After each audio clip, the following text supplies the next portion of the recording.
Satu, dua, tiga, ya. Halo semua, selamat datang lagi di podcast Learning Journal kita. Kali ini temanya apa yang sudah kita pelajari selama 4 hari ini bareng saya dan teman-teman satu kelompok saya. Yuk, langsung aja kita ngobrol bareng. Hari pertama kita belajar wawasan kebangsaan dan bela negara. Kalau saya tersendiri, banyak ilmu dan pengetahuan baru mengenai wawasan kebangsaan dan bela negara dalam kehidupan seorang ASN. Nah, jadi aku mau nanya nih sama kalian, apa yang paling berkesan buat kalian pada hari pertama mengenai wawasan kebangsaan dan bela negara? Coba, siapa nih? Aku ya. Ya, Mas Ropa. Hmm, Menurutku, aku jadi paham bahwa wawasan kebangsaan dan bela negara itu sangat penting karena keduanya berfungsi sebagai fondasi untuk menjaga keutuhan, persatuan, dan kemajuan bangsa di tengah berbagai tantangan. Nah, terus aku juga jadi tahu nih arti wawasan kebangsaan itu sendiri. Ya, itu cara pandang kita sebagai bangsa terhadap diri dan lingkungan kita yang mengutamakan kesatuan dan kesatuan demi tercapainya tujuan nasional. Nah, fondasi utamanya itu ada 4 tuh yang aku ingat. Yang 4 itu empat konsensus dasar, yaitu pada UUD 1945, NKRI, dan Bhinneka Tunggal Ika. Itu tuh fondasi utama banget tuh yang harus kita jaga dan implementasikan dalam setiap langkah. Nah, contoh yang gagal dalam menjaga persatuan itu ada beberapa negara yang besar dulu nih. Kayak Uni Soviet, Yugoslavia, sama United Arab Republic kalau nggak salah. Nah, itu mereka tuh udah bubar semuanya. Aku izin mau nambahin juga sebenarnya pendapat sih sama Mas Sofan tadi. Aku jadi tahu arti wawasan kebangsaan itu sendiri. Tapi selain itu, aku jadi paham kalau ternyata 4 konsensus dasar itu tuh bukan cuman teori doang gitu loh. Tapi kita benar-benar harus ngejaga 4 konsensus dasar itu agar bisa dipraktekkan dalam kehidupan kita sehari-hari.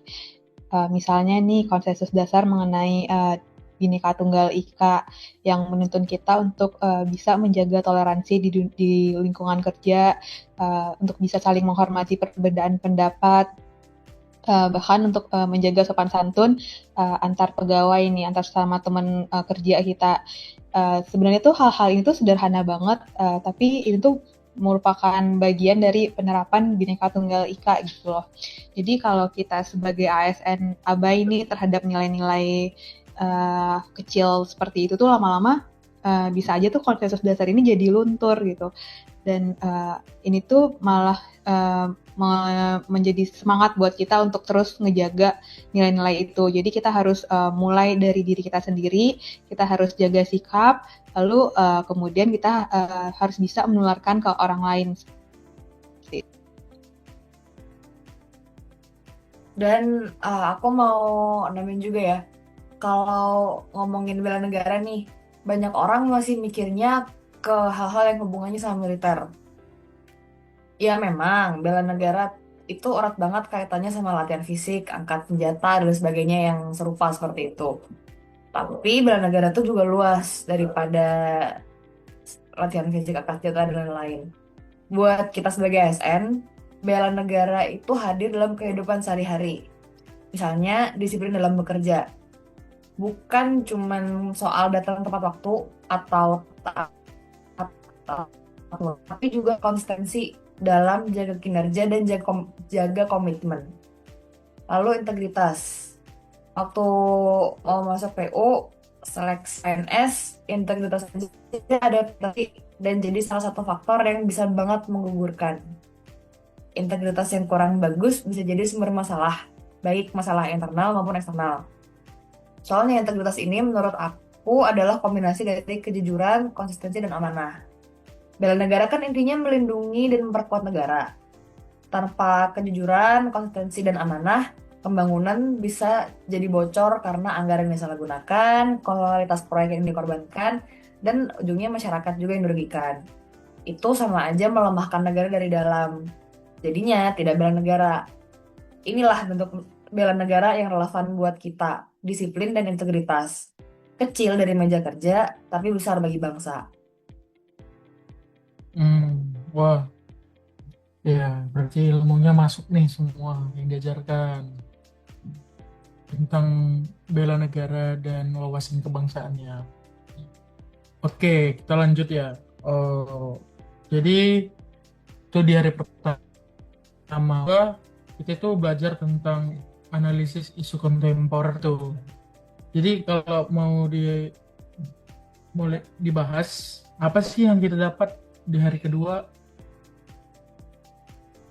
Mungkin dari aku dulu kali ya. Jadi di hari kedua tuh kita banyak belajar kalau misalnya ancaman bangsa Indonesia itu sekarang itu nggak cuma sebatas perang, tapi ada isu-isu lain yang ada di Indonesia saat ini. Misalnya soal narkoba yang sekarang tuh udah masuk sampai ke sekolah dan kampus-kampus gitu. Dan kemudian soal korupsi yang mana pejabat masih sering melakukan tindak pidana korupsi, baik itu di pusat ataupun daerah. Dan mungkin kasus terbaru yang kita dengar kemarin-kemarin itu tentang OTT yang di Wamenaker itu ya. Dan isu selanjutnya itu tentang kasus hoax yang merajalela, apalagi pas tahun kemarin itu, pas menjelang pemilu. Dan sebenarnya semua isu itu nyata dan bisa melemahkan bangsa kalau kita itu nggak waspada bareng-bareng buat nanganin isu-isu tersebut. Ya, saya setuju sama Mbak Lia ya.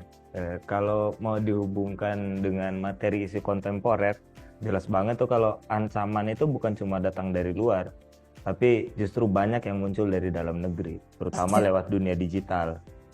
Kebocoran data, hoax, pinjol ilegal, sampai yang baru kan ini ada judi online itu kan. Semuanya nyata dan dekat dengan kehidupan kita sehari-hari.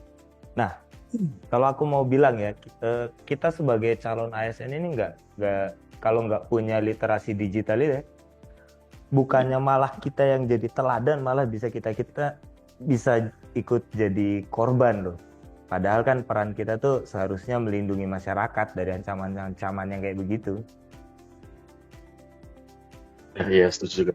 Jadi sebenarnya kelihatan banget kalau tantangan kita tuh sebenarnya nggak sederhana. Nggak cuma soal perang, tapi juga narkoba, korupsi, sampai ancaman digital yang tiap hari kita ngerasain. Jadi kayaknya pelajaran terpenting itu gimana kita sebagai calon ASN harus siap bukan cuma seperti masalahnya, tapi juga kasih contoh lewat sikap kritis dan melek digital. Kalau nggak mulai dari kita sendiri, siapa lagi? Oh, jadi begitu ya. Berarti ancaman itu memang nggak cuma datang dari luar, tapi justru banyak yang datang juga dari dalam negeri, terutama yang tadi sampaikan Mas Sopan, Wahyu. Mbak Lia dengan Mas Wahyu. Ya. Lalu kita mau bahas nih hari ketiga, kita bahas tuh tentang algoritma kebangsaan. Jadi menurut kalian tuh gimana untuk hari ketiga? Waktu kita bahas algoritma kebangsaan. Kalau yang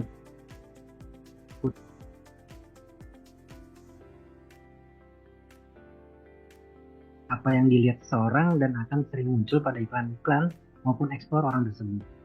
Nah, sebagai contoh nih misalnya aku lagi like sebuah postingan tentang sepak bola, nggak dapat dipungkiri tuh kayak iklan di Shopee, explore IG atau Facebook aku tuh ya akan berhubungan dengan sepak bola. Nah, terkait algoritma kebangsaan ini, intinya kalau menurutku ya itu membuat orang-orang jadi terbiasa melihat hal-hal yang membangkitkan jiwa kebangsaannya, dan kita sebagai ASN adalah agen itu. Misal ketika teman-teman kita melihat postingan kita yang terkait tugas-tugas kemarin tuh, nah, lalu mereka like postingan kita tersebut, tanpa disadari tuh ya algoritma kebangsaannya itu lagi bekerja tuh. Mungkin aja explore dan suggested post mereka tuh ya akan berisikan hal-hal yang bermanfaat.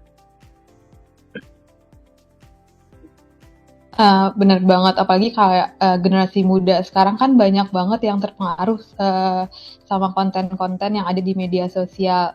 Jadi ini bisa jika seandainya ASN muda bisa bikin narasi yang positif, itu kayaknya bisa jadi counter buat narasi negatif ya. Jadi contohnya nih kalau ada berita hoax atau ada ujaran kebencian yang udah viral gitu loh, ASN itu bisa hadir.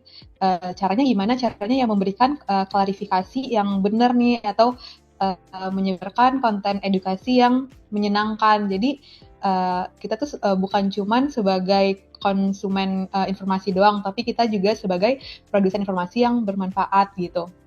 Nah, jadi saya rasa tantangan terbesar sekaligus peluang buat ASN, terutama buat kita-kita yang masih muda nih, yang masih dekat sama teknologi itu adalah untuk menjadi agen perubahan di dunia digital gitu.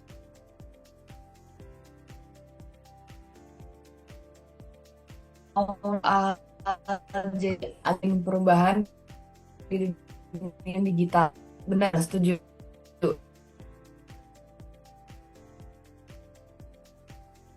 Pelayan kita, di core value kita ada berorientasi pelayanan, tapi kita lebih dari itu.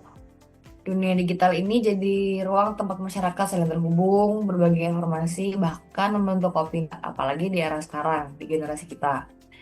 Disinilah kita hadir sebagai yang positif, melawan hoax, dan sebisa mungkin mengedepankan etika dalam berkomunikasi online. Kita juga harus turut menjaga marwah bangsa di dunia maya.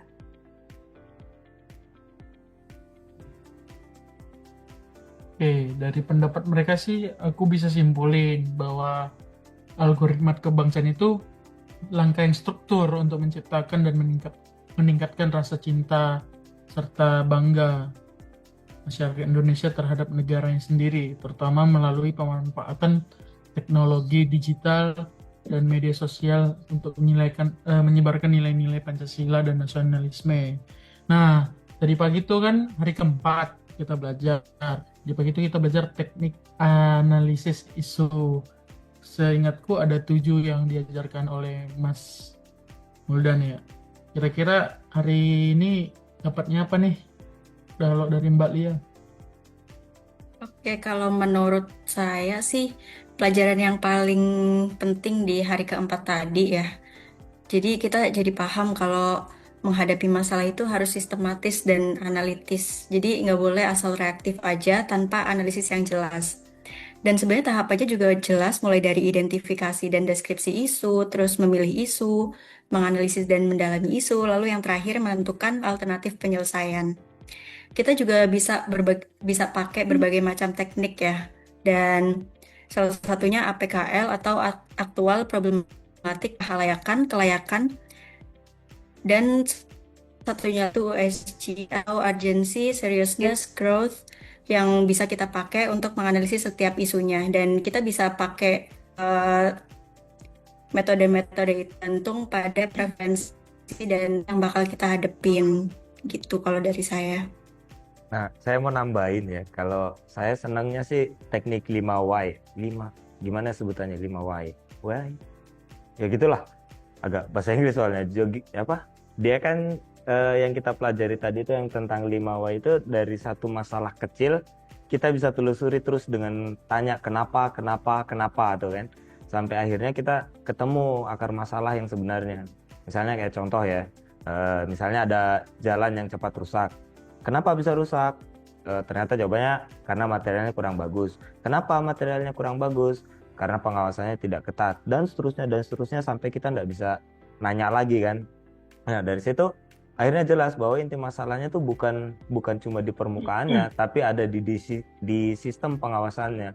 Nah, menurutku teknik ini memang terlihat sederhana, tapi sangat efektif untuk menemukan solusi yang tepat. Hanya saja kita juga harus punya kepekaan yang kuat dalam mengidentifikasi isu dari awal. Fishbone diagram juga menarik karena bisa memetakan jawab dari berbagai macam pendekatan seperti 6M lawan P ataupun 6S. Nah, nantinya tinggal kita pilih mana metode analisis yang paling sesuai digunakan untuk penapisan permasalahan sehingga bisa mendapatkan solusi yang paling efektif.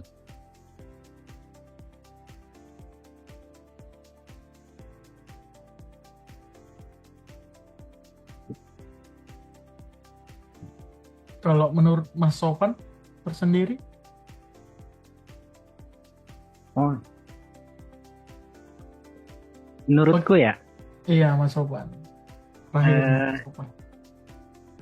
menurutku ya, ini ya tadi sih ya, seperti yang kejawab tadi kan, sama tuh kayak Mas Sarwo ya, fishbone tadi juga kan ditanya fishbone ya kan, itu menarik kan bentuknya seperti ikan dan dari kepalanya itu kita bisa menentukan masalah yang utamanya itu kita taruh di kepalanya, lalu tulang-tulangnya juga itu sebagai pokok-pokok permasalahan yang dihadapi. Terus ada juga gap analisis ya, kayak misalnya ada permasalahan nih, apa sih yang kita hadapi masalahnya saat ini, terus idealnya seperti apa sih. Nah, dari masalah ini dan idealnya ini akan ada tuh gapnya tuh. Nah, dari gap ini apa langkah penyelesaiannya. Nah, itu sih yang kau dapat sih. Oke, menarik ya. Banyak yang didapat ya jadinya. Oke, kalau dirangkum nih, kita kan udah belajar 4 hari ini. Menurut kalian apa sih benang merahnya yang kalian dapat di 4 hari ini? Oke, menurutku benang merah dari semua modul yang kita pelajari selama 4 hari ini tuh adalah pentingnya setiap ASN memiliki wawasan kebangsaan yang kuat. Wawasan kebangsaan ini menjadi kompas moral kita mengambil keputusan. Dalam pekerjaan sehari-hari kita akan menghadapi berbagai tantangan, mulai dari korupsi, birokrasi yang lamban, sampai isu-isu intoleransi tuh. Nah, dengan wawasan kebangsaan yang kuat, kita akan selalu ingat bahwa setiap tindakan kita itu harus bertujuan untuk menjaga persatuan, memajukan bangsa, dan melayani masyarakat, bukan untuk kepentingan pribadi atau kelompok tertentu. Benar banget Mas Sofan. Izin mau nambahin juga, selain yang udah dijelasin sama Mas Sofan, kita juga harus peka terhadap isu kontemporer, supaya kita tuh bisa memberikan respon yang tepat gitu. Sesuai dengan profesi kita sebagai ASN, itu kan kita bersentuhan langsung ya, kita bersinggungan langsung sama masyarakat. Jadi menurut saya itu penting banget untuk kita bisa memahami konteks isu yang sedang berkembang. Misalnya nih, kalau misalnya ketika lagi ada polemik tentang pelayanan publik di media sosial, itu kita jangan langsung defensif gitu, tapi kita harus analisis dulu penyebabnya itu apa. Apakah karena kurang komunikasi, atau karena lambatnya birokrasi, atau ada kendala teknis gitu. Jadi kita harus analisis dulu hal-hal tersebut. Jadi kita bisa tahu nanti solusinya gimana gitu. Terus sesuai dengan pelajaran kita di hari ini juga, kalau misalnya kita itu peka, kita kan jadi bisa ngasih solusi yang tepat. Jadi kita tuh nggak cuman sekedar ngasih klarifikasi aja gitu. Jadi sensitivitas kita terhadap isu itu penting banget sih buat ngejaga kepercayaan publik kepada profesi kita itu sendiri sebagai ASN begitu. Plus berperilaku sesuai algoritma kebangsaan. Nyambungin lagi sama 4 konsensus dasar bangsa, setiap keputusan kita harus diproses melalui 4 pilar itu. Keputusan dan perilaku yang terbentuk dari keputusan itu harus menghasilkan output yang memperkuat bangsa, bukan melemahkan. Ibaratnya kode, kalau bahasa algoritma ya, kalau inputnya integritas dan kinerja yang baik, outputnya adalah pelayanan publik yang berkualitas dan masyarakat yang percaya pada negara. Dan kita harus sadar bahwa setiap langkah kecil berdampak sistemik. Sekalinya kita salah langkah, meskipun minor, bisa bikin turunnya kepercayaan masyarakat terhadap ASN ataupun instansi kita.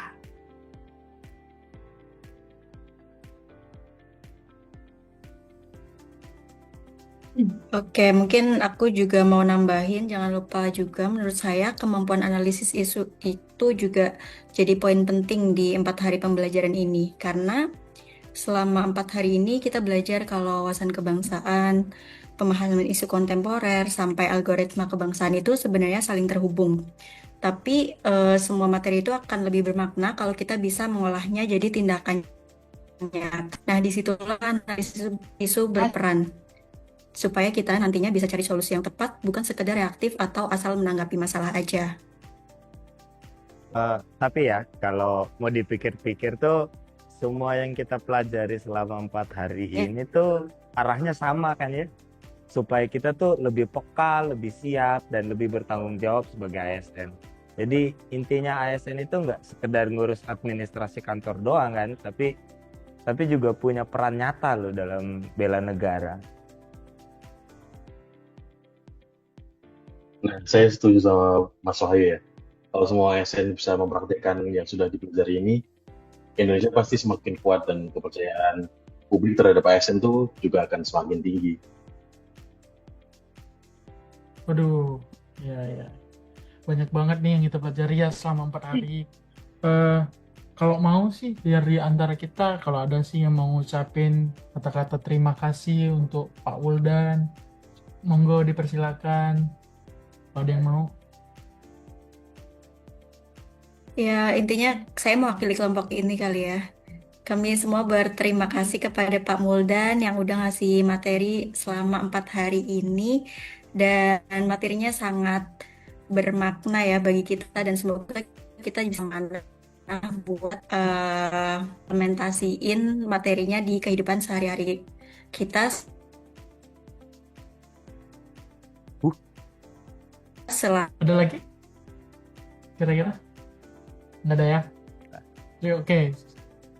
Terima kasih teman-teman. Jadi dari 4 hari ini kita belajar banyak, yaitu bahwa wawasan kebangsaan, analisis isu, algoritma kebangsaan, dan teknik analisis yang saling terhubung. Semuanya membentuk kita menjadi ASN yang profesional sekaligus pejuang bela negara.